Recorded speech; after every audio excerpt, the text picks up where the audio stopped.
कि आइंस्टाइन जब स्कूल में था तो उसकी टीचर उसको बहुत प्रताड़ित करती थी, जैसा कि हमारे समाज में होता है कि समाज में जो बौद्धिक स्तर है उसकी गणना हमारी शिक्षा के आधार पर की जाती है। What is your academic qualification that decides what kind of wisdom, what kind of brain structure you have. तो टीचर ने आइंस्टाइन की माताजी को जब एक बार बुलाया स्कूल में, एक नोट लिख कर दिया और आइंस्टाइन ने घर पर आकर अपनी माँ से पूछा कि माँ इस नोट में क्या लिखा है। तो माँ ने कहा कि तुम्हारी जो टीचर है वो बहुत खुश है तुमसे, और उसने कहा है कि ये जो लड़का है ये सबसे अलग है, ये जीवन में बहुत कुछ करेगा।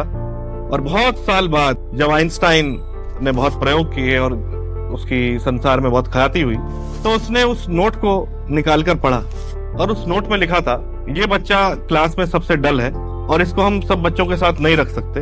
अगर उस समय आइंस्टाइन की माँ वो नोट अपने बच्चे को दिखा देती तो क्या उसके जीवन में प्रभाव होता।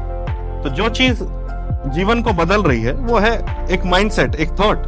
वो जो एक छोटा बच्चा है उसकी जो चेतना है उसके अंदर एक बीज डाला उसकी माँ ने और उस विचार को पकड़ लिया उस बच्चे ने, जैसा कि अक्सर होता है, और उस माइंडसेट के आधार पे वो जीवन आगे चलता रहा। और क्योंकि मन में एक सेल्फ बिलीफ आ गया, शायद जो असलियत लिखी थी अगर वो पता लगता तो सेल्फ डाउट आ जाता। और लाइफ की जो जर्नी है वो सेल्फ डाउट से सेल्फ बिलीफ में।